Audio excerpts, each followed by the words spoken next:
sou Sandra Odebrecht Vargas Nunes, sou professora sênior da universidade e psiquiatra. Por que transtorno de ansiedade é um tema importante? Porque ele abrange áreas específicas. Nós temos vários transtornos. Tem o transtorno de pânico, ansiedade generalizada, ansiedade social. E nós vamos falar de alguns desse tema que são tão importantes. Se a gente for, eles são bem complexos e você não é só ser nervoso, tá? Ele abrange sintomas somáticos, psicológicos, uma série de sintomas, tá? Então vamos trabalhar como ele inicia. Geralmente ele inicia na infância, né? Infância e adolescentes, tá?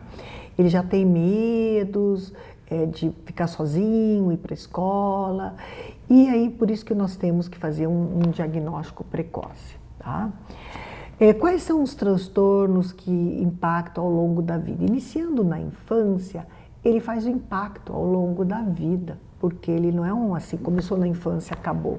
Ele segue com aqueles medos de lugares com muita gente, lugar que não tem saídas imediatas, apresentação de um seminário na escola. Ele continua com isso ao longo da vida, se não fizer tratamento, tá? Por isso que nós temos que fazer um tratamento muito precoce, tá? Então, como é que a gente sabe qual é a abordagem que a gente conhece, principalmente se ele tiver uma ansiedade generalizada? Ele tem uma preocupação por mais que 6 meses, não é assim, preocupei um dia ou outro, mas mais que 6 meses constante, em que também ele não, essa preocupação, ele tem dificuldade de concentração e muita irritabilidade, tem muita tensão muscular, não consegue relaxar, não consegue manter o sono, e ele tem muito medo, tá? E junto com isso, essa detecção ela é muito importante, porque nós temos que, ele vem com muitas manifestações, sintomas somáticos, tá? Ele não fala só, eu estou tenso, preocupado, não estou dormindo.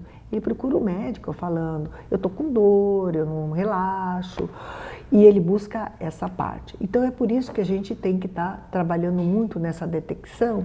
Por quê? Quais são os sintomas mais comuns, somáticos, que eles falam? Mais comum é o sufoco, parece que o ar não entra, depois ele tem aquele aperto no peito, às vezes o coração dispara, palpitações, às vezes ele tem dores abdominais, eles têm às vezes ele tem muita secura na boca, nó na garganta, às vezes ele fica nervoso, tem tremores, e o desconforto torácico, a opressão no peito e a sudorese é uma coisa muito importante que eles apresentam, tá? Então, as sensações, não só que eu coloquei, não é só a preocupação, os sintomas somáticos, como que eles têm aperto no peito, falta de ar, tontura, dificuldade de concentração, tensão, ele tem muita dificuldade de iniciar ou manter o sono, né? E o medo constante. Como é que a gente vai saber se ele tem uma ansiedade?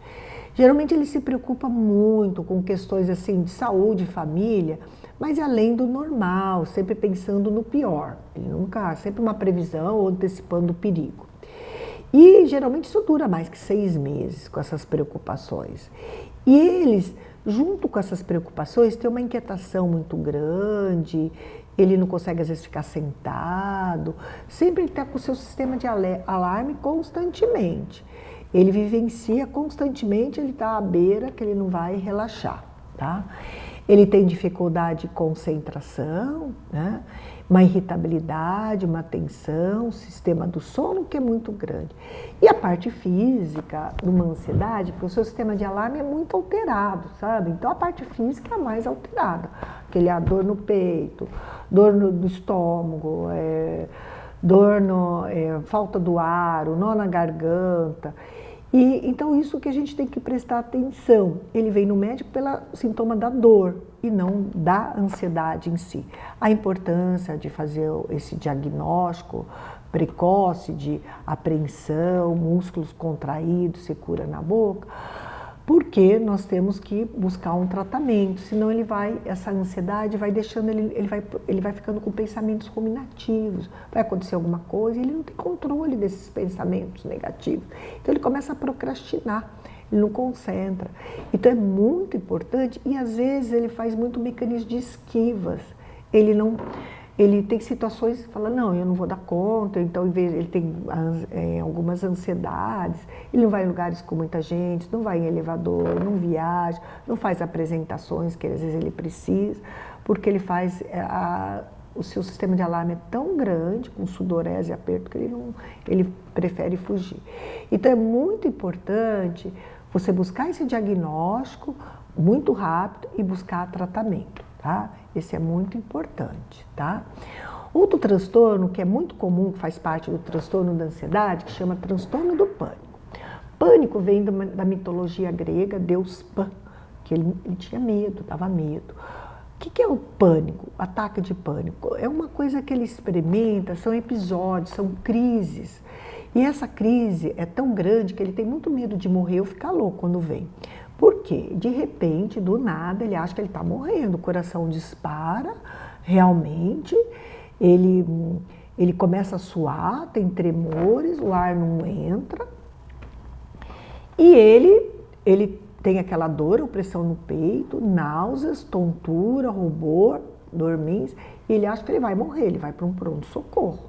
E daí 20 minutos ele melhora. Mas ele fala, doutora, parecia que eu estava morrendo, né? E chega aí em pronto-socorro, tá? Então, por isso, o pânico são crises. A ansiedade generalizada é uma coisa constante. Pânico são crises.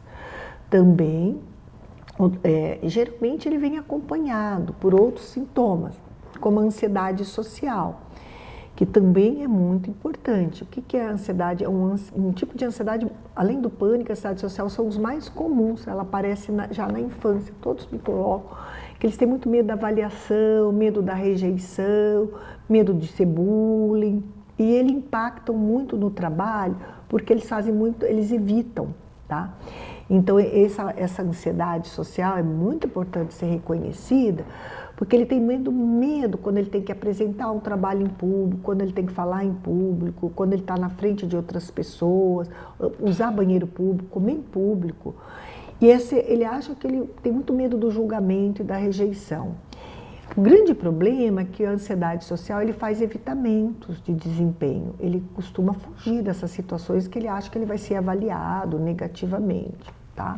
Então é muito importante a ansiedade social ser diagnosticado, porque ela causa grande prejuízo na vida profissional e social. E tem tratamento, tá?